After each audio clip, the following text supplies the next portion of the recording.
Dear friends, when the Three Railway Engines was first published in May 1945, a foreword to it was probably not considered. Within 6 months, however, it became clear that the book wasn't going to be the slight affair that had perhaps been expected. 25 books were to follow, all with forewords, in a sequence that became known as the Railway series. And yet, despite numerous reprintings, the little book that started the wheels turning remained without a preface. Now, for this new edition, more than 50 years later, a foreword is thought appropriate. I feel very privileged, not only to have been asked to write it, but to have the chance to dedicate the stories to the memory of my father, their creator. Christopher Awdry, the author's son.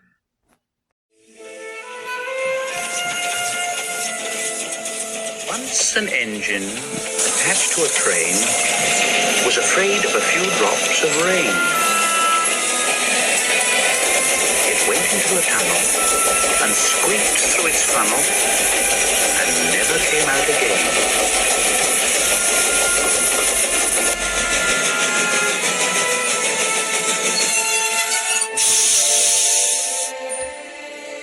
The engine's name was Henry. His driver and fireman argued with him, but he wouldn't move. He said, "The rain will spoil my lovely green paint and red stripes." The guard blew his whistle till he had no more breath and waved his flags till his arms ached. But Henry stayed in the tunnel and blew steam at him. "I'm not going to spoil my lovely green paint and red stripes for you." The passengers came and argued too, but Henry would not move.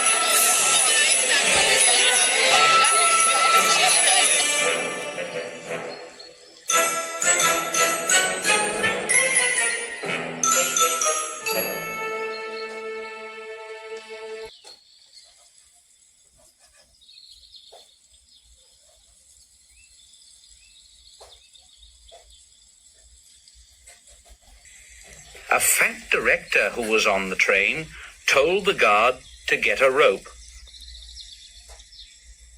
"We will pull you out."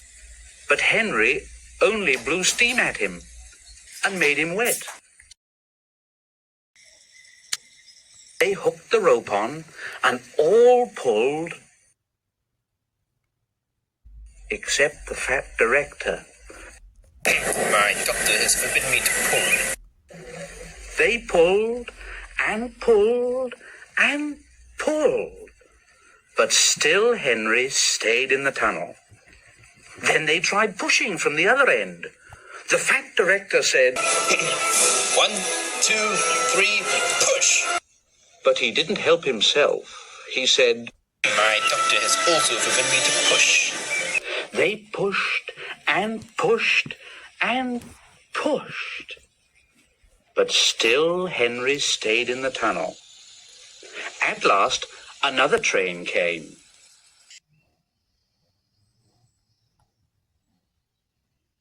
The guard waved his red flag and stopped it. The two engine drivers, the two firemen, and the two guards went and argued with Henry. "Look, Henry, it's stopped raining." "Yes, but it will begin again soon," said Henry. "And what would become of my green paint with red stripes then?"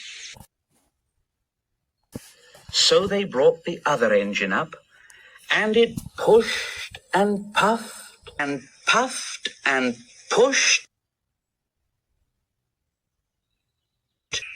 as hard as ever it could. But still Henry stayed in the tunnel.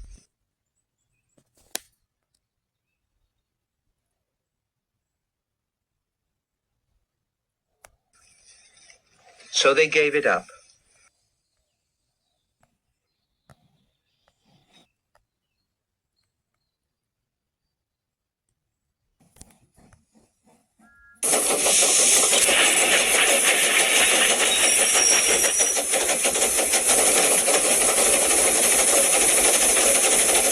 And the fat director told Henry, "You will come out, so we shall leave you there for always and always and always."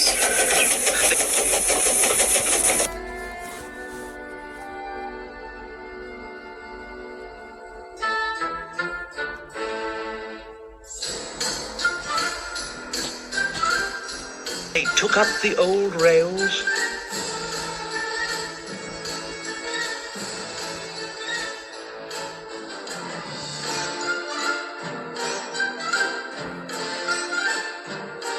and they built a big brick wall in front of Henry.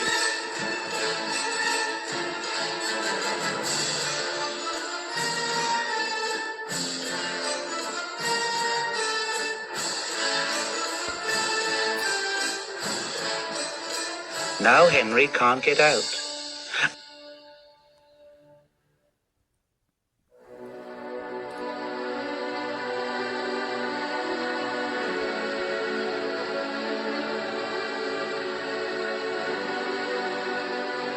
And he watches the trains rushing through the new tunnel. He's very sad because no one will ever see his lovely green paint with red stripes again.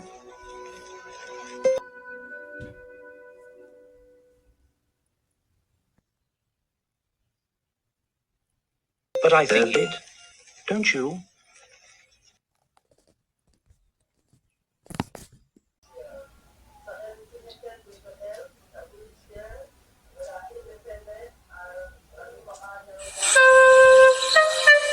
One day, Edward was in the shed where he lived with the other engines.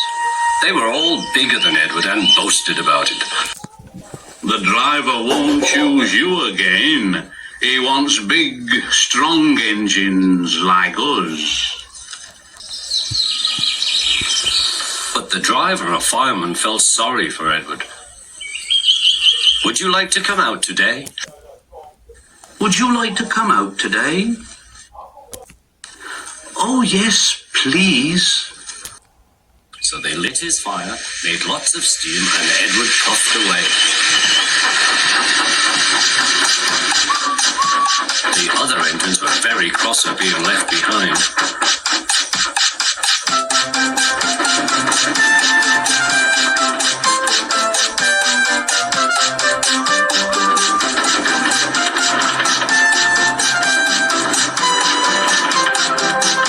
Edward worked hard all day. The coaches thought he was very kind, and the driver was very pleased.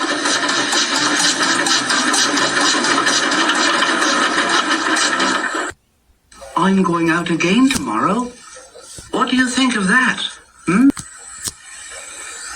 But he didn't hear what they thought, but he was so tired and happy that he fell asleep at once. Next morning, Edward woke up to find nothing had changed. Gordon was still boasting. You watch me this afternoon, little Edward.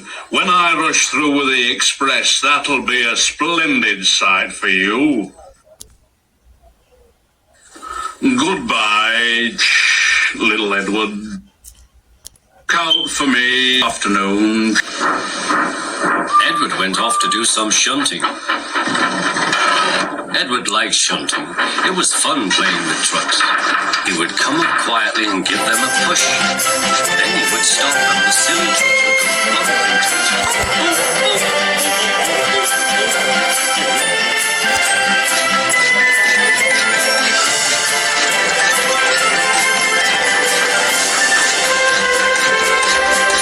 Edward played till there were no more trucks.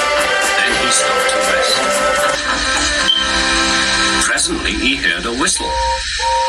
Gordon was very cross. Instead of nice shining coaches, he was pulling a lot of very dirty trucks. A goods train, a goods train. The shame of it, the shame of it. Edward laughed and went to find some more trucks. Then there was trouble. Gordon can't get up the hill, the porter called to Edward's driver. Will you take Edward and push him, please? They found Gordon halfway up and very cross. His driver and fireman were talking to him severely. You're not trying. I can't do it. I can't do it. The noisy trucks hold an engine back so. If they were coaches now, clean, sensible things that come quietly, that would be different. Edward's driver came up. We've come to push. Oh, it's no use at all. You wait and see, replied Edward's driver. They brought the train back to the bottom of the hill.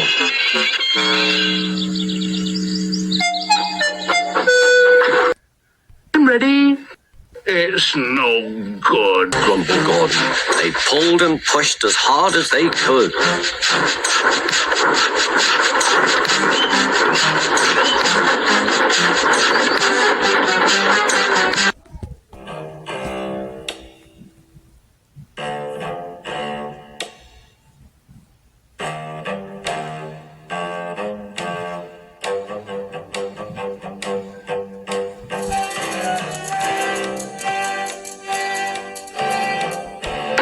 And almost before he realized it, Gordon found himself at the top of the hill. I've done it. I've done it. He forgot all about Edward and didn't wait to say thank you.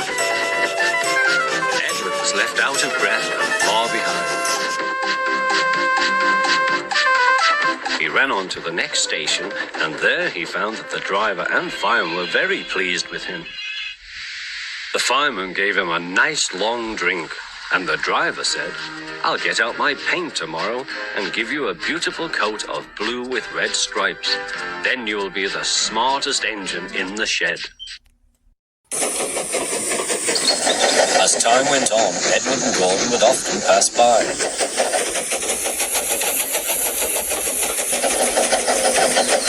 Edward would say, hello,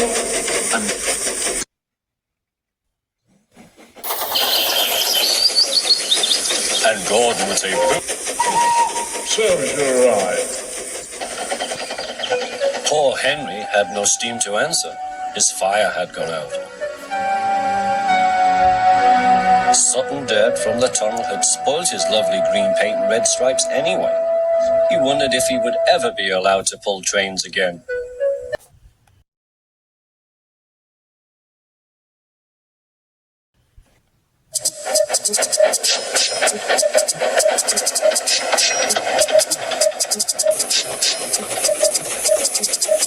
Gordon always pulled the big express. He was proud of being the only engine strong enough to do so. It was full of important people, like the Fat Controller, and Gordon was seeing how fast he could go. Pasta, pasta, pasta, pasta. Pasta, pasta, pasta, pasta. Pasta, pasta, pasta, pasta. He said,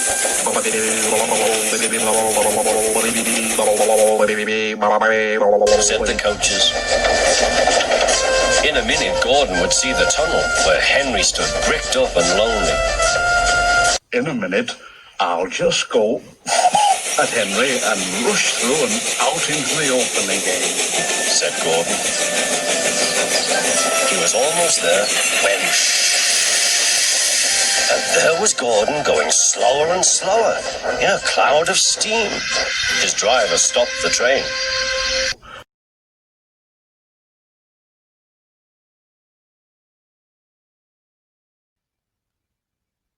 What has happened to me? Oh, I feel so weak. You've burst your safety valve, said the driver. You can't pull the train anymore. Oh, dear. And we were going so nicely, too. Look at Henry laughing at me. Everyone came to see Gordon. Huh, said the Fat Controller. I never liked these big engines. Always going wrong. Send for another engine at once. While the guard went to find one, they uncoupled Gordon, who had enough puff to slink onto the siding out of the way. Edward was the only engine left. Well, I'll try. He said.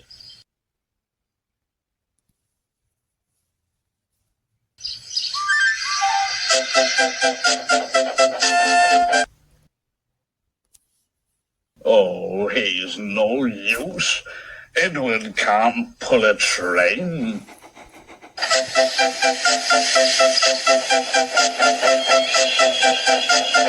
Edward puffed and puffed, but he couldn't move the heavy coaches.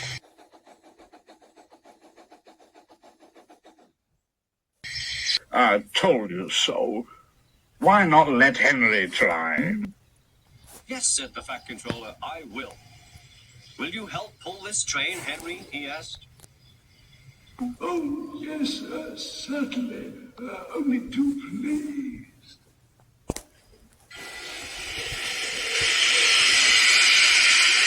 When Henry had got up steam, he puffed out. He was dirty and covered with cobwebs. I'm so stiff. He groaned. Have a run to ease your joints and find a turntable, said the Fat Controller. When Henry came back, he felt much better. Then they coupled him up. Edward said, I'm ready. So am I. Pull hard. Pull hard. We'll do it. We'll do it. Pull hard. We'll do it. They puffed together.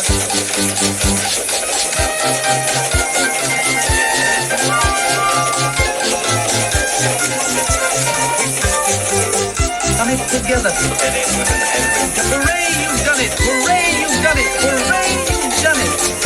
Everyone was excited. The Fat Controller leaned out of the window to wave at Edward and Henry. But the train was going so fast that his hat flew off into a field where a goat ate it for tea.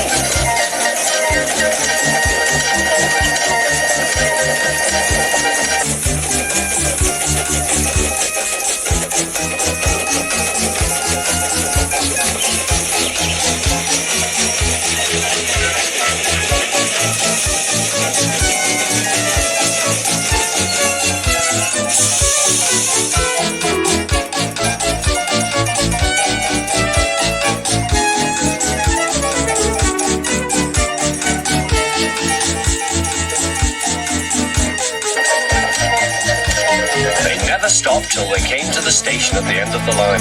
The passengers all said thank you, and the Fat Controller promised Henry a new coat of paint. All three engines are now great friends.